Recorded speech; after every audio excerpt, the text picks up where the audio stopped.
Halo. Halo guys. Halo guys. Jadi kami dari kelompok 9 akan melaksanakan video Eid of Flag. Ikuti terus kegiatan kami sampai kegiatan kami siap. Terus ya. Oh, ada lah. Resep-resepnya itu harus ada memang dia. Kayak makanan juga dia. Ya kalau diolah dengan baik dia ya bagus, enak rasanya juga. Kadang kalau asin kali dia. Harus padi-padi kita lah. Ini Pak, baru terus kenapa Pak? Untuk pengasinan ikan ini harus pakai garam. Iyalah. Cara pakai garam itu ada nggak Pak? Kenapa bisa juga dia nggak pakai garam, ikan tawar tuh kayak siapa itu. Orang kan ikan tawar kali nggak ada rasa. Orang kan mau ada rasa dia. Itulah rasa asin tuh. Iya, makanya dia digarami. Ada juga yang nggak pakai garam. Dia langsung dibelah, dijemur, nah itu nggak enak juga, kerupuk dia. Ini nggak ada rasa. Orang kan mau berasa dia.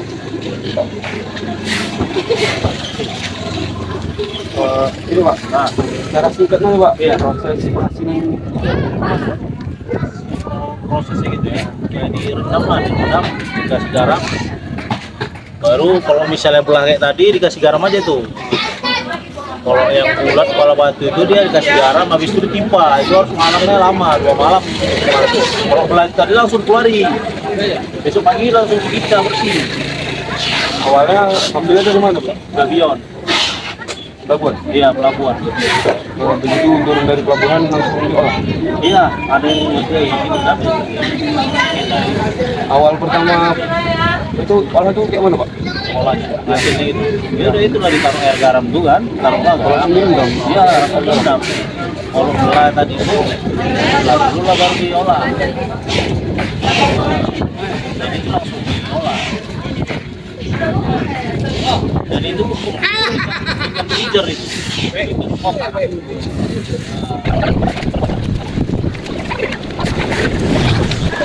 Teruskan Pak, Ya. apa pengasinan ikan di daerah ini menguntungkan bagi masyarakat daerah sini? Ya menguntungkan kali lah. Pada masyarakat sini lagi ada peluang usaha kerja orang. Oh, di sini. Iya, anak-anak pun sampai bola. Iya, jadi nggak kemana-mana ya. Nah, jadi Buat lapangan kerja lah jadinya tuh ibu-ibu rumah tangga, ibu rumah tangga itu. Jadi lapangan pekerjaan Pak. Iya, kalau jauh-jauh lagi. Teruskan Pak, bagaimana pendapat Bapak tentang penggunaan cara tradisional ini dibandingkan cara modern Pak? Lebih baik mana? Lebih baik nasional lah, tradisional. Kenapa gitu? Iya, karena lebih alami, lebih enak ada lagi. Nah, kalau kerja pakai tangan pada mesin. Iyalah. Terus Pak, terakhir harapan Bapak apa terhadap usaha pengasinan ikan ini? Ya, kalau bisa ke depannya ya maju lah. Tambah dari pemerintah nanti kita kasih bantuan. Nah, iya. Itulah bro.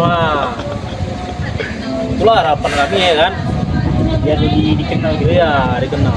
Betulnya pun udah kenal orang. Tahu, tapi itulah lebih kenal lagi lah. Nah, ya, karena udah terkenal juga lah memang. Baru dia juga ini juga. Iya. Terkenal juga di sini ada. Iya, ada. Sini lah pusatnya. Aduh, orang Medan tuh tanya di mana? Pasti Belawan, kan nasi Belawan ada. Sama sama terinya hari teri Belawan ini. Terkenal pada luar. Selain di sini ada nggak Pak? Tempat yang lain pengasinan? Maksudnya banyak lah. Banyak Pak. Di Kurnia sana. Tapi orang tuh kadang bagian teri. Rebus. Nah, ya. Kalau ini Pak, Ikan asin, khusus ikan asin ini. Nah, semua segala ikan asin sini. Kalau itu teri, yang kecil-kecil lu. Pak. Mungkin itu saja yang bisa kami wawancara ya. Tapi kami boleh nggak Pak melihat proses pembuatan pengolahan ikan asin ini? Ya udah, apa? Boleh kan Pak? Oh, boleh. Mana itu tadi? Kita olah tadi, Bang. Ya, dalam lah tempatnya. Ini memang agak kecil ya.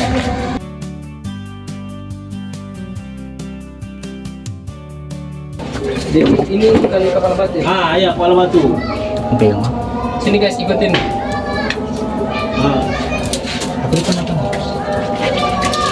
Sini. Oke, jadi inilah guys apa ikan kepala batunya. Iya, dia langsung dari blong nih. Pembuatan ikan asin ya kan. Nah, ini kan kepala batu juga. Selain ikan batu apa lagi pak? Tadi Itu lah ikan belah itu. ikan bala yang mana pak? Itu yang baru diapain tadi Itu. itu. Ya, temo nengok prosesnya ngolah ya. Biar langsung kita tuang nanti biar kasih garam. Biar Boleh nengok. pak, boleh. Inilah guys proses pembuatan ikan asin. Pertama itu ikannya ini direndam dengan Iya, air garam. Air garam ya. Terus kemudian diapain pak tadi? Ditaruh garam lah. Ditaruh garam ya kan? Ah, digaram, Itu siram. berapa pak kira-kira? Satu tak dia 50 kilo, garamnya 3 piring. 3 piring. Iya, Oh. 3 piring. Udah itu dia timpa, ini kan timpa nih tengok ya. Oh. Nah, pakai batu. Ini guys. Dia harus ditimpa. Oh, harus ditimpa dia, Pak? Iya, kalau enggak dia bunting dia perutnya macam awal ini harus ada buntingnya. Iya. Oke. Nah, jadi kan lepes dia nih ya. Oh iya. Iya, dia harus ditimpa kepala batu. Tapi kalau belah itu nggak usah. Nggak usah ya, nggak perlu dipakai batu gitu. Ditimpa, ya, gembung ditimpa yang tadi kita masuk itu kotak. Mau nengok gorengnya pun ada nanti kan. Terus Kenapa lagi kita ya? Selama perendaman berapa pak? oh, iya, Ini 2 malam. 2 malam. Yang kepala batu. Kalau belah itu 1 hari. Besok diolah. Oh, besok dikeluari. 1 hari. Besok dikeluari pagi. Besok. Berarti berapa hari itu? 1 hari sampai. 1 hari. Nah, 1 hari. Ini baru tadi ikan bala tadi. Iya, baru. Ini kok memang mau ditengok ngolah biar saya tuang biar kita olah. Boleh pak ya?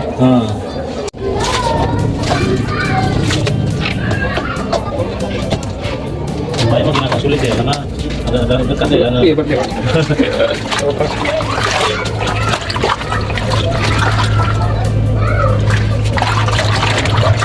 Udah, kasih lagi apa?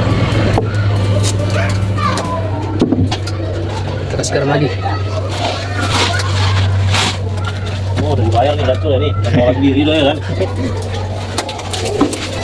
Inilah Pak kami cari pengalaman gitu. Iya. Cari pengalaman juga pak cara pembuatan ikan asin gimana kan? Iya, iya. Karena kan kami sebelumnya cuma tahu beli di pasar gitu loh. Cuma tahu jadinya gitu. Jadinya aja ya. Pengolahannya belum tahu. Oke, Tuh. kita aduk lagi.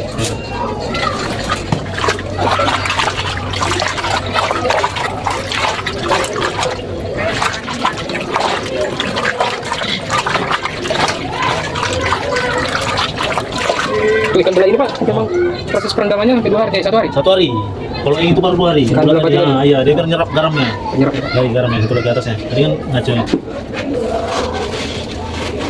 Ini bisa juga nggak pakai garam, tapi orang nggak suka. Kurang asin. Nggak ada rasa. Kurang asin. Saya masih bingung Pak, kenapa mesti di sini kok di luar gitu nggak bisa Pak? Nanti kena hujan rusak. Oh. Penjemurannya baru di luar. Itu pun kalau hujan kita tutup kayak terpal. Udah. Kan udah atasnya tadi. Udah cuci tangan lah. Jadi lagi. Itulah dia kena air rusak. Oh itu faktornya pak? Air hujan lagi. Jelek ikannya, bau. Berarti harus di tempat tertutup kalau yang kayak gini Pak. Iya. Kalau jemurnya baru dibuka. Iya. Nanti baru kalau udah hujan tiba-tiba itu ditutup kayak terpal. Terus supaya nggak rusak ikan itu. Di belakang kondisi cuaca hari ini kan bagus. Wah, bagus ini. 30 derajat no ini tadi. Kalau garamnya pak, untuk perharinya berapa? Harinya nengok kondisi ikannya lah. Kalau ada ikannya atas ton, 5 karung garam habis nih. 5 karung garam ini? Iya, Oke. 5 karung garam. Karung-karung ya pak. Ini muatannya ini sampai 2 ton buat nih. Betul. Iya. Satu blong ini 150 di sini ya. Memang Ini kan tadi baru cuma 100 kilo. Dari 100 kilo ini 100 kilo yang segini nih. Nah, ini tambah lagi 50 kilo. Ini semalam udah direndam ya pak ya? Nah, tadi baru tadi tuh, tapi belum yang datang tadi. Oh. Nah, ini yang baru datang dari pas tadi lah, mau kola juga tadi. Oke. Setelah ini pak, apa selanjutnya? Proses selanjutnya? Selanjutnya besok lah dikincap pakai air bersih. Sejak aku dicuci Nah, lagi. dicuci pakai ini. Diangkat lagi dia dari sini, baru disilam, dibilas lagi. Ada, Pak? 2 blong itu untuk bilas yang ngincang gini. Satu, baru 2, Ya, baru biar bersih dia. Oke. Kalau untuk hari ini nggak ada Pak yang proses itu Pak? Udah kincang. Iya, soalnya kami kita kincang. kami mau sampai selesai gitu Pak biar ini. Iya, bisa juga kita kincang. Jadi kita kasih garam lagi. Nih kan? Boleh, Pak. Boleh. Bagus, tadi kita kincang kan? Iya. Masa tadi. Nah, ini kita kincang kan. Nah, nih, ini pagi prosesnya kan. Apa tadi namanya Pak? Hah? Dibersihkan lah, dicuci lah gitu. Oh, dicuci. Nah, ini ya. Nah, udah kincang lagi situ. Oh, dia kincang. Sekarang pak. Sekarang nah. Depan. Ah, dia gantian. Saya juga ya kan, sebelum apa?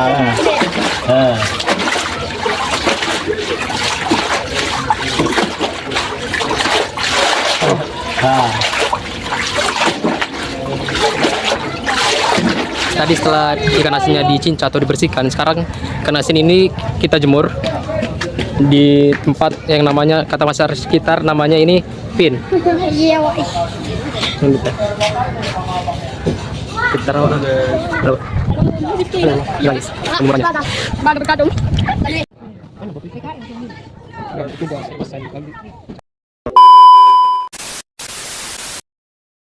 Nah guys, setelah kami melakukan penjemuran, ayo kita lihat hasil ikan asin yang sudah dijemur di hari sebelumnya. Nah guys, nah inilah hasil ikan bela yang sudah dikeringkan di hari yang sebelumnya. Dapat kalian lihat nih. Nah, inilah proses pengeringannya, hasil pengeringannya. Ini guys, Ikan asin ini. ini ikan belang ya guys ya. Sudah kering ini, sudah kering. Oke. Asan yang akan gimana? Dilemparkan ke masyarakat atau ke agen-agen yang lain. Mari kita lihat.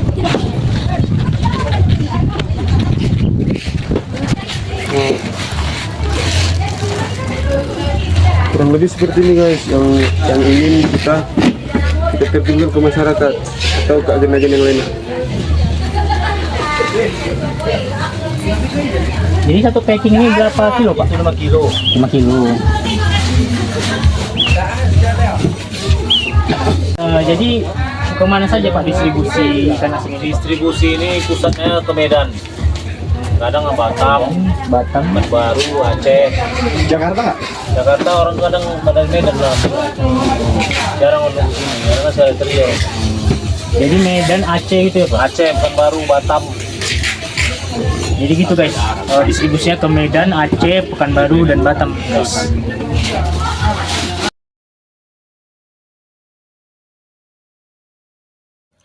Dalam proses pengasinan ikan, konsep biologi tampak pada cara masyarakat menghambat pertumbuhan mikroorganisme penyebab pembusukan. Ikan yang masih segar biasanya dipilih karena mampu menghasilkan ikan asin dengan kualitas yang lebih baik dan daya simpan yang lebih lama. Sebelum diasinkan, ikan terlebih dahulu dicuci untuk mengurangi kotoran serta mikroorganisme yang menempel pada permukaannya. Penggunaan garam dan proses penjemuran juga membantu menurunkan kadar air pada ikan sehingga bakteri dan jamur sulit berkembang. Nah, praktik ini berkaitan dengan materi mikroorganisme, pembusukan bahan pangan, sanitasi makanan, serta faktor-faktor yang memengaruhi pertumbuhan mikroorganisme dalam pembelajaran IPA. Selanjutnya, dalam konsep kimia pada pengasinan ikan dapat dilihat dari penggunaan garam sebagai bahan pengawet alami. Saat garam diberikan pada ikan, terjadi proses osmosis, yaitu perpindahan air dari jaringan ikan dan sel mikroorganisme menuju lingkungan yang memiliki konsentrasi garam yang lebih tinggi. Selain itu, selama proses pemeraman, garam masuk ke dalam jaringan ikan melalui proses difusi. Banyaknya garam yang digunakan juga berpengaruh terhadap kualitas ikan asin, karena berkaitan dengan tingkat konsentrasi larutan. Oleh sebab itu, proses pengasinan ikan dapat dihubungkan dengan materi osmosis, difusi, larutan, konsentrasi, dan perubahan zat dalam pembelajaran IPA. Selanjutnya, dalam konsep fisika, dalam pengasinan ikan terlihat pada tahap penjemuran yang memanfaatkan panas matahari sebagai sumber energi. Panas dari sinar matahari berpindah ke permukaan sehingga suhu ikan meningkat dan air di dalam jaringan ikan mengalami penguapan. Semakin tinggi suhu dan intensitas cahaya matahari, maka proses pengeringan ikan akan berlangsung lebih cepat. Pengetahuan masyarakat mengenai cuaca panas yang dapat mempercepat pengeringan menunjukkan adanya pemahaman sederhana tentang hubungan suhu dengan laju penguapan. Konsep ini berkaitan dengan materi kalor, perpindahan kalor, suhu, perubahan wujud zat, dan penguapan dalam pembelajaran IPA. Sekian endovlog kami dari kelompok 9 mengenai Proses pengolahan ikan asin. Dari awal sampai akhir. Terima kasih. Sampai jumpa. Sampai jumpa. I just had to let you know you're